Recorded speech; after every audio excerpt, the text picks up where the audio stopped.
Jeez. That scared the crap out of me. Sorry about the hardware. We've been having issues with some varmints around the farm, so gotta stay prepared.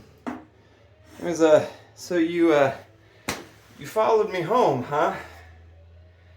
Yeah, that's fair. Alright, listen, I know content hasn't been getting out as much as I would like, but hopefully I'm gonna fix that. So, welcome back to the workshop, and let's see what we can cook up for you guys. Should be good. So I've actually got an idea. I want to revisit something. I tried making like a 4-inch 2-piece glide bait before, and it turned out okay. It worked fine. You actually saw it if you watched my Patuxent River gear prep video. That was the lure that I talked about. I was like, it swims okay, but I'm like, I don't know if I'm sold on it. That was before I got my airbrush and before I got all the good paints for it. So I'm thinking, you know what, let's revisit this topic. Let's try and get it working good. And if I can get it done before the week is over, I'm going to bring it back with me to Annapolis, and hopefully we're going to crank some stripe with it. I mean, look at that. Tell me that just, I mean, it's a nice little bait fish. Tell me that doesn't look just absolutely amazing. Let's get it drawn out, get it cut out, and then we'll go from there.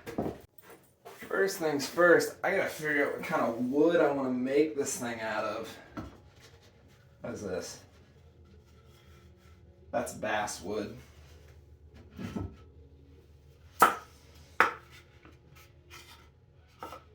Poplar.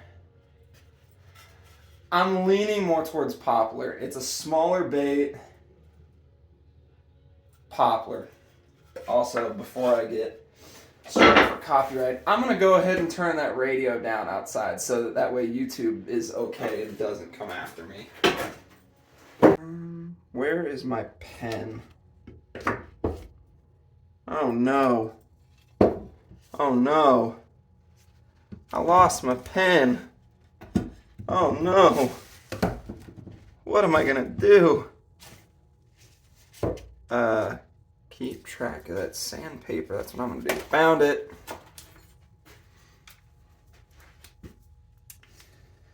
I'm gonna try and draw it, use up as much of this as I can. I'm gonna put it in the middle because I like making micro lures out of these little chunks. I think that's always a fun little challenge. Try and get small baits to work.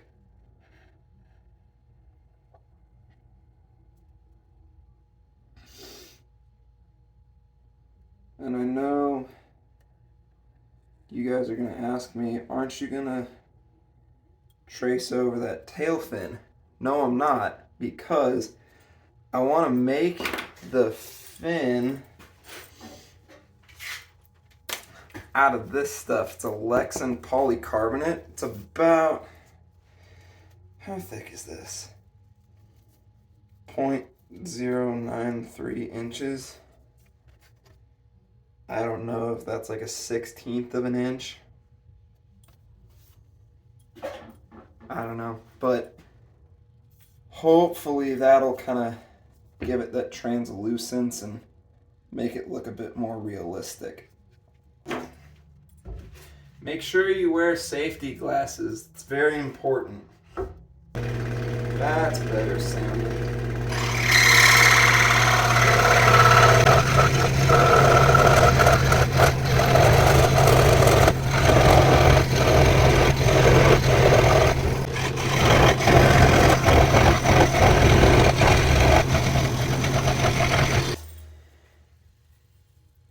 Shape looks pretty rough, but I intentionally left some meat around the edges so that I had room when I went to go sand it. I could sand to the line, which is actually what we're doing next.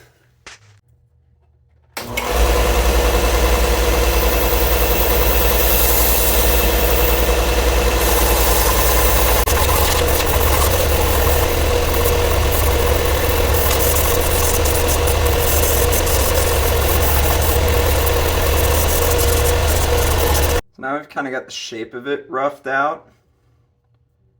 I might do a little more touch-up work on this, on like the disc and the belt, and I'll come back to you guys when I'm done. Okay, so now I've got that back to where it's a more refined shape. I'm sure you guys could probably tell there was like a divot here. I just took a couple passes on the disc, just making nice, slow passes, and got that shape refined down. Now, I think my next step, while it's still square, I want to measure the angle for the joint and get that started. Then we'll throw the tapers in and chamfer the edges and all that. Cool.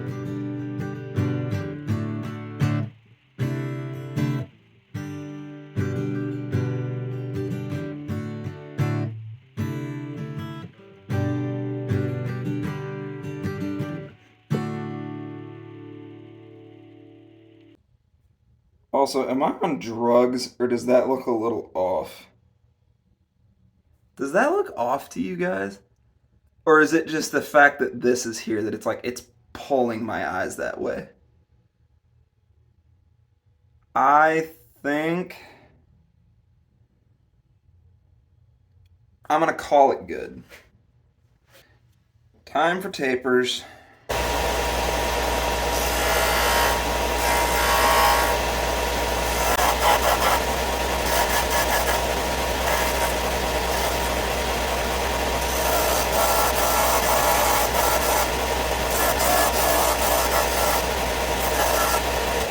So I think that looks okay.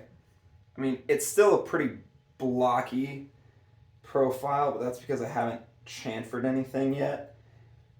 I'm actually anxious to see once I chamfer these edges how this is going to look.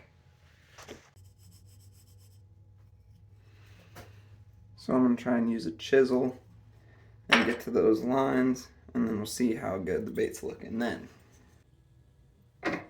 I know you might be asking why I didn't draw reference lines on the top and bottom. I kind of go more based off of feel.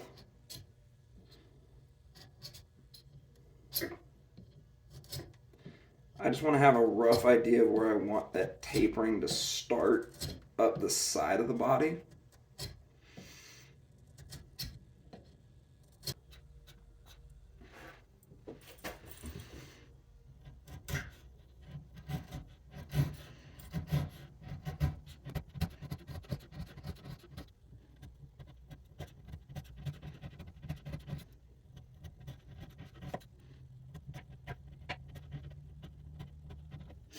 This is probably my favorite part of this whole process.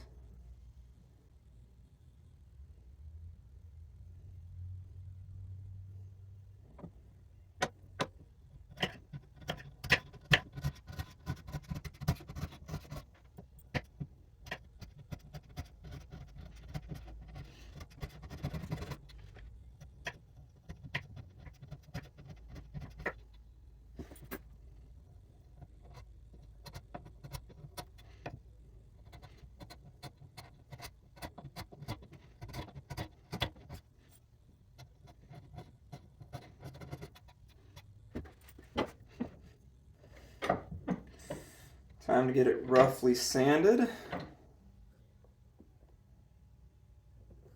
And then we'll see where that leaves us.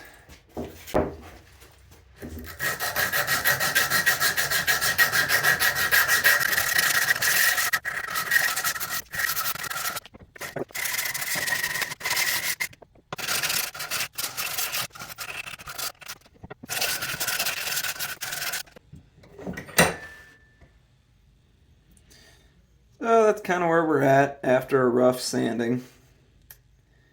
I'm going to try and cut the slot for the tail fin. Get some lead holes marked and drilled. I'm going to seal it. And then, actually, before I seal it, I want to get this down to like 320. I want to get this thing 320 smooth. So let's go ahead and cut that tail fin slot.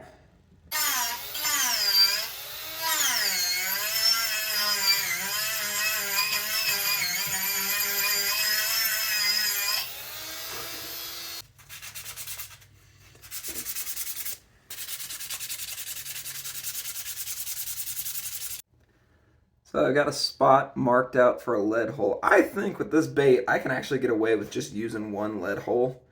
And then I got some spots marked out for some 1/4 inch eyes. So I'm going to go ahead and throw the 1/2 inch bit in here and get the lead hole drilled.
Eye sockets? They're actually not bad. I don't think they're. No, I think those are pretty even. Lead holes a skosh off center, but uh, what can you do? Super exciting step coming up. We're going to be cutting the joint to just get this saw to ride in that groove made by the other one.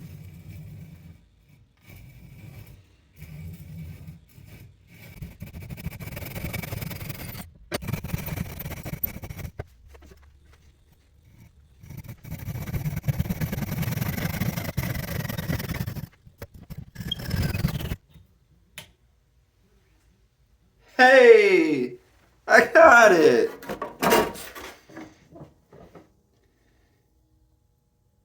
It looks like they meet up in the middle pretty good.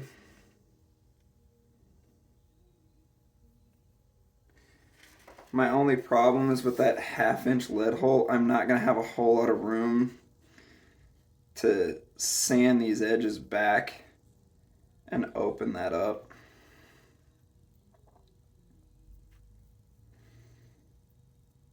So this bait might have a very tight swimming action to it, but I'll see what I can do.